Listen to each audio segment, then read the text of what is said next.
from NBC Bay Area.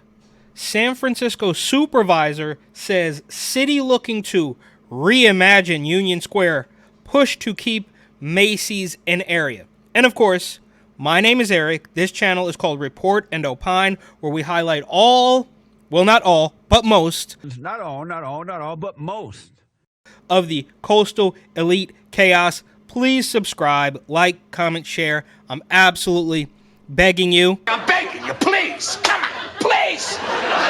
It costs you nothing, but it helps me out a lot. If you want to help me out a lot and spend money, you can, of course, buy my book, New York City 2020, Gotham Unglued, on Amazon. The link will be in the description. New at 11, what's next for Union Square? The expected closure of the Macy's in San Francisco has a lot of people wondering about the... Yeah. Macy's in Union Square. Okay, so they're closing. Also, just a block away, Nordstrom at the Westfield Center is also closing. So while it is completely collapsing, their euphemism is to say we need to reimagine the future of the famous landmark. A board supervisor says there are plans in the works to reimagine the area, including a push to possibly keep Macy's around beyond this year. Yeah. We'll probably sue them, like some of the citizens, the residents are going to sue Safeway that is leaving in 2025 or something. They were going to leave much earlier, but the uproar was through the roof, so they decided to stay and continue hemorrhaging money through theft and crime. But we're just going to reimagine it. You can call it whatever you want. Same thing with the asylum seekers, right? You can call them whatever the hell you want. That doesn't change the fact they're running roughshod over New Yorkers and Americans as a whole. We're going to reimagine. This is what you wanted, though, right? You said that all cops were racist. You said we got to get them out of there. We need community policing. It all went to pot on purpose, of course. Maybe at the beginning you might have thought they meant well, but it's gotten so bad, and now they're just going to say, we're going to reimagine it. Okay. NBC's Pete Serratos has the details. Supervisor Aaron Peskin tells me tonight that discussions are taking place to hopefully keep Macy's in San Francisco, but he says it's hold on. We're going to backtrack, right? They left for a number of reasons, but now that it's too late, well, we want them to stay. Bro, you can't have it both ways. And of course, Peskin, I'm pretty sure, is completely compromised. He's part of this controlled demise. And after you've let the criminals do whatever the hell they want, you say, oh, no, come on, guys, you should stay. They're running ads all over local San Francisco news websites. Oh, there's restaurants here. Well, you should shop local. Come eat at our restaurant. It's over. Plan to revitalize the area. We are actually in active discussions with people who are high up in the Macy's organization at the national level and seeing if they'll spare San Francisco.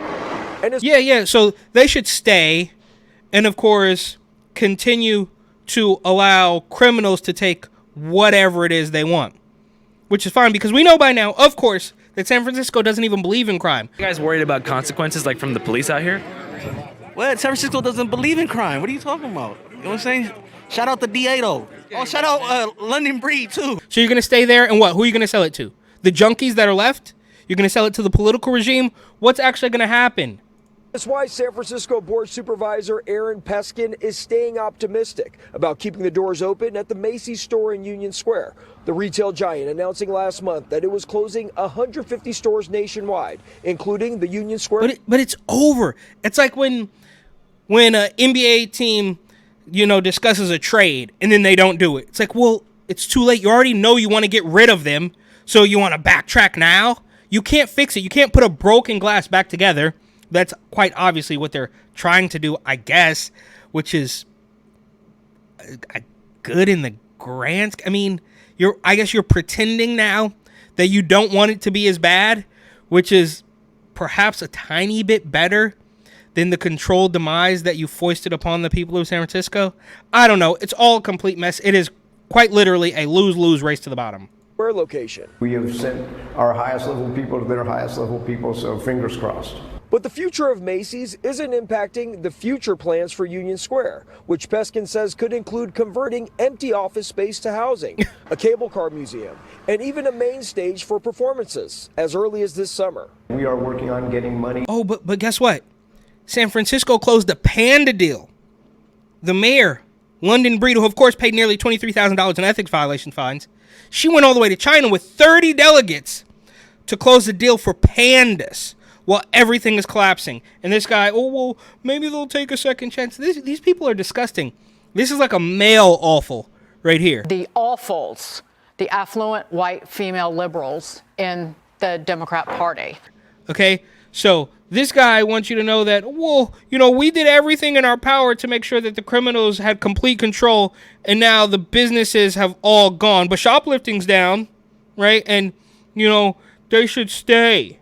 In this coming year's budget to activate Union Square with everything from music to dance almost every day. Yeah, music, dance, and pandas. That'll do it. What? Who are you talking to? Who is this for? Who believes this? These people? This awful? This... I guess she's awful. Also an awful in a different sense of the word. And another male awful here with his weird egghead, bald head, glasses. You always know when they come up with the glasses. They're all doing it now. Angela Rye and a whole bunch. They're wearing these huge thick rim glasses to let you know how super serial they are. And it doesn't make any sense. It's come, they move, they relocate. During a panel discussion at Manny's in San Francisco, development experts shared their thoughts on the opportunities for the Macy's building should the closure go as planned. I think that's one of the things that's going to be really important is activation and getting different types of uses. We really just want to open that building up and have something that's amazing that actually has nothing, probably will look nothing like Macy's. And with uncertainty surrounding the official end date for Macy's. Bro, there was 2 Macy's buildings down there, and you have these whatever corporate bigwigs claiming what's it going to be, right? Who's going to take the risk? What's bigger than Macy's? IKEA, they already open. I guess they're doing okay, a block or so away. But who's going to take? I mean, obviously you can split it up and you can turn it into housing, but of course that's much easier said than done, right? And you're going to let the junkies live in the Macy's that you convert to housing and let them do dope in there? Or is there going to be some sort of requirements? Nothing's going to work. It's all off the table. It's all already gone. Like, why is anybody even pretending? I'm not pretending to be some sort of ahead of the curve. It's all quite obvious. You can see it. It does not take a rocket scientist to realize that it's completely over. Right? I mean, who do you think this is for? And there's articles, recent articles from less than a week ago. Oh, why are so many people leaving New York? Bro, that was like 4 years ago. People have fled. Why are people leaving California? Bro, this happened. Are you guys really that far behind? No, I'm genuinely curious. Are you guys really that far behind that you can't? Why does the food cost so much? Right, minimum wage went up to $20, which of course Gavin Newsom is not going to pay at his restaurant because it's not fast food. Right, so he doesn't have to pay that. And then you wonder, why does the food cost? Are people genuine? I mean, I'm not a rocket scientist. Oh, the big brains aren't through the roof. It's just so painfully obvious, and people are pretending they don't see it. Macy's in the city. Peskin says the city will push forward with ideas to reimagine Union Square. Part of, I think, our mission is to make Union Square more of a neighborhood. And when you have more of a 24-hour place, I mean, Union Square hasn't been a 24-hour place. In San Francisco, Pete Surratt. I think that Peskin guy is genuinely quite stupid. I really do. Right? There's obviously levels to this, evil or incompetence, but I think Peskin is genuinely stupid, and he takes his cues from like Bernie Sanders or something. So it's quite clear that this isn't going to happen. This is not going to help. Look, you can see all the construction there. Oh, maybe they're going to come. Maybe there's going to be a new hotel. We're going to turn it into housing. But it's all, I mean, it is a third world shantytown. If you drive around downtown San Francisco, if you drive around multiple parts of Oakland, it's all over.